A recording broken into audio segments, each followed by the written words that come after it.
စင်ကာပူမလေးရှားမြန်မာနဲ့ထိုင်းနယ်မြေရှိချစ်စွာသောတတ်သူတတ်သားများကျွန်တော်တို့အတူတကွာဤနှစ်တစ်ကိုစတင်နေတဲ့အမျှဘုရားသခင်ရဲ့ကြီးစိုးတော်နဲ့ငြိမ်သက်ခြင်းသည်တင်းတို့အပေါ်သို့ရှိပါစေကြောင်းဆုမွန်ကောင်းတောင်းပြပါသည်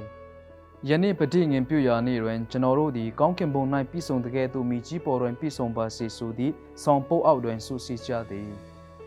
ပထနာတော်မှာသခင်ယေရှုပြောခဲ့တဲ့ဆုတောင်းချက်များဟာမျှော်လင့်ချက်တစ်ခုပဲမဟုတ်ဘူးလှုပ်ဆောင်ဖို့ဖိတ်ခေါ်တာဖြစ်တယ်။ကျွန်ုပ်တို့ရဲ့နေ့စဉ်ဘဝတွေမှာကောင်းကင်ဘုံရဲ့တန်ဖိုးတွေကိုပေါ်လွင်စေဖို့ဘုရားသခင်ရဲ့ဖိတ်ခေါ်ချက်တစ်ခုဖြစ်တယ်။ကောင်းကင်ဘုံဟာဘယ်လိုပုံစံလဲငြိမ်းချမ်းမှုတရားမျှတမှုဂရုဏာဝတ်ပြုကိုးကွယ်မှုနဲ့မေတ္တာတို့ရှိတဲ့နေရာဖြစ်တယ်လို့ကျွန်မထင်ပါတယ်။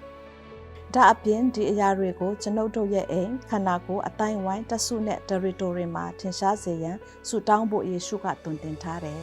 ။ယခုနှစ်တွင်ဘုရားသခင်အားကောင်းကင်ဘုံကိုမိကြီးပေါ်သို့ယူဆောင်လာရန်တောင်းစီနေုံမဟုတ်ပဲကိုတော်သုံးဆောင်သောတစားပလာများဖြစ်ရန်ကျွန်တော်တို့ဂရိကဝတ်ပြုခြင်းဖြစ်တယ်။အဲဒါကြောင့်ကျွန်တော်တို့ဒီပြန်လည်ပဋိငင်ပြုခြင်းဖြစ်တယ်။တန်ဆင်ခြင်းဂရုဏာနဲ့ရဲစွမ်းတတ်တည်တို့ဖြင့်အသက်တာဖြစ်သားရန်ဂရိပြုပါတယ်။ဆုတောင်းခြင်းအမှုတော်ဆောင်ခြင်းရရောခြင်းတို့ကိုအလေးထားသောလူမျိုးတစ်မျိုးဖြစ်ဖို့ဂတိပြုပါတယ်။မောင်မိုက်သောကပ္ပအတောင်တိုင်းတွင်ကောင်းကင်၏အလင်းကိုထင်ဟပ်စေသောအသင်းတော်ဖြစ်ရန်ကျွန်တော်တို့ဂရိပြုပါတယ်။ဒီအမှုမှာတင်တယောက်တည်းမဟုတ်ဘူး territory တစ်ခုလုံးမှာလူများစွာကဒီဂတိကဝတ်ကိုပြုနေကြပါတယ်။ကျွန်ုပ်တို့ဟာကောင်းကင်ကိုကဘာမြေသို့အတူတကွယူဆောင်လာပြီးမဲ့မေတ္တာရဲ့လုပ်ရက်တစ်ခုအမှန်တရားရဲ့စကားတစ်လုံးယုံကြည်ခြင်းရဲ့ခြေလမ်းတစ်လမ်းစီတိုင်းရဲ့လှုပ်ရှားမှုတစ်ခုဖြစ်လိမ့်မယ်။ဘုရားသခင်ရဲ့ဝိညာဉ်တော်အသင်အားခွန်အားပေးပါစေခရစ်တော်ရဲ့မေတ္တာကသင်အားခွန်အားပေးပါစေကောင်းကင်နိုင်ငံတော်ကိုတင့်နှလုံးသားအတွင်းနဲ့သင်အားဖြင့်ယခုနှစ်နဲ့လာမယ့်နှစ်ပေါင်းများစွာတိုင်ပင်တွေ့နိုင်ပါစေ